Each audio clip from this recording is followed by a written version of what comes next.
যাবো দাদা মোথাবাড়িতে সুকান্ত মজুমদারকে যেতে বাধা না, বাধা তো দেবেনি, কিন্তু যে সরকার ওয়েস্টবেঙ্গলে আছে যারা হিন্দুদের সুরক্ষা দিতে পারছে না, হিন্দুদের ধন সম্পত্তি মান সম্মানকে সুরক্ষিত করতে পারছে না, তারা বাধা দেয় কেন আমাদেরকে? হিন্দুরা যেখানে সংখ্যালঘু হয়ে যাবে সেখানে তারা উৎসব পর্ব পূজা পাঠ বন্ধ করে দেবে? রাস্তায় বেরোলে তার উপরে অ্যাটাক হবে, ঘরদোর ভেঙে দেবে, দোকান ভেঙে দেবে, আগুন জ্বালিয়ে দেবে। থানাকে পর্যন্ত ভেঙে দিয়েছে। পুলিশ কার জন্য আছে? পুলিশের কি সুরক্ষা দিতে হবে আগে, না তারা আমাদের সুরক্ষা দেবে?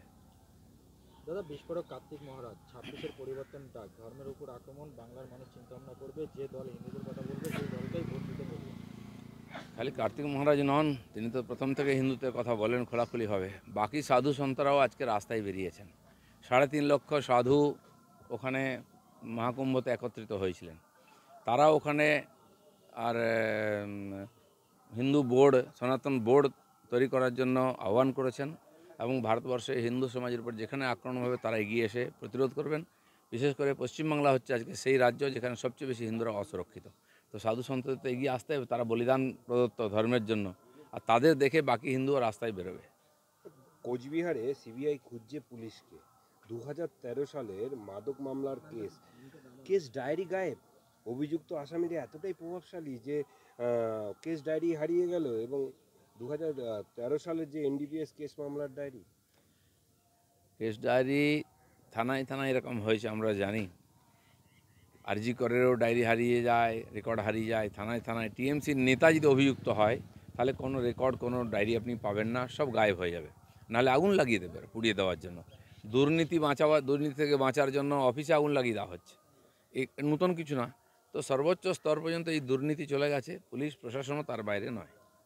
দাদা, লন্ডনে কলেজ কাণ্ডে মুখ্যমন্ত্রীকে হেনস্থার অভিযোগ, সোশ্যাল মিডিয়া সড়ক তৃণমূল সমর্থকরা কুকুর বেড়ালকে মারবেন না, সুজন সেলিমকে ছাড়বেন না, সমাজ মাধ্যমে পোস্ট গ্রামের তুঙ্গে রাজনীতি। না না, কে হেনস্থা করেছে? কেউ যদি ডিমান্ড করে, নরেন্দ্র মোদী গেলেও তাকে প্রশ্নের উত্তর দিতে হয়। ওখানে যারা ভারতীয়রা ওখানে আছেন তারা যদি কিছু মনে করেন ভারতীয় ঠিক হচ্ছে না, তারা প্রশ্ন করবেন। আপনি কলকাতায় সাংবাদিকদের ধমকে দেবেন, বিরোধীদের চমকে দেবেন, কিন্তু লন্ডনে তো পারবেন না।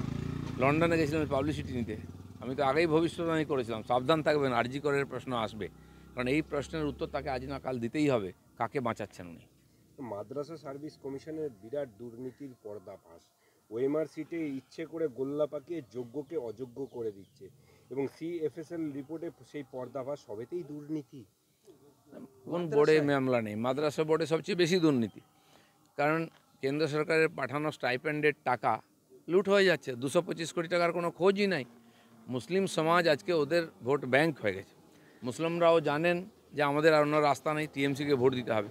আর এই জন্য টিএমসি জানে এদের জন্য কাজ করার দরকার নেই, এদের কোনো অধিকার দেওয়ার দরকার নেই, এদেরকে শিক্ষিত করার দরকার নেই, এরা এরকমই থাকুক আর আমাদের ভোট দিয়ে যাক। আজকে মুসলমান সমাজকে ভাবতে হবে যে কিসের জন্য ওরা টিএমসিকে জিতিয়ে রেখেছেন, তাদের সর্বনাশ করার জন্য। দাদা, দলের ছাত্র যুব সংগঠন নিয়ে কল্যাণ সৌগতের ভিন্ন সুর, ছাত্র যুব সক্রিয়, শাসক দলের ছাত্র যুবরা বিরোধীদের মতো লাফালাফি করে না। শ্রীরামপুরের সাংসদের ছাত্র যুব সংগঠন ঘুমিয়ে, মন্তব্যের পাল্টা দমদমে তৃণমূল সাংসদের, কি বলবেন? দেখুন, ছাত্র জীবন নাম করে কলেজে যে ধরনের লুট হয়, অনলাইনে ভর্তির ব্যাপারটা আমরা দেখেছি, বছরের পর বছর ঝুলিয়ে রাখা হয়েছে, পার্থবাবুকে করতে দেওয়া হয়নি, কারণ খালি লুটের জন্য। আর সেটা সবাই জানে, সেই জন্য অন্য কোনো কাজ করে না ওরা। অ্যাডমিশনের সময় দাপাদাপি করে টাকা পয়সা কামিয়ে নেয়, কাটমানি নেয়।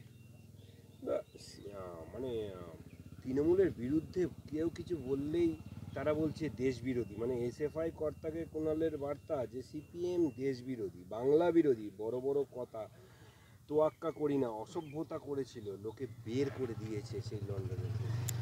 না দেখুন, কুণালবাবু কী বলছেন জানি না, উনি হয়তো একটু লন্ডন বেড়াতে গেছিলেন, মেজাজটা কদিন ফুরফুরে ছিল, এসে আবার ক্যাচালের মধ্যে পড়েছেন, পার্টির মধ্যে মারামারি, বাইরে ঝামেলা, এই উত্তর দিতে হয় রোজ এইসব কথা। আর খুব কষ্টকর ওনার পক্ষে, সকাল থেকে উঠেই মেজাজটা খিচড়ে যায়। কিন্তু উপায় নেই, যে পার্টিতে আছেন সঙ্গদোস্ত। আপনি যদি ভদ্রলোক হন, এত ভালো লোক, তাহলে ওই চোরেদের সঙ্গে আছেন কেন? চলে আসুন, উত্তর আপনাকে দিতেই হবে। দাদা,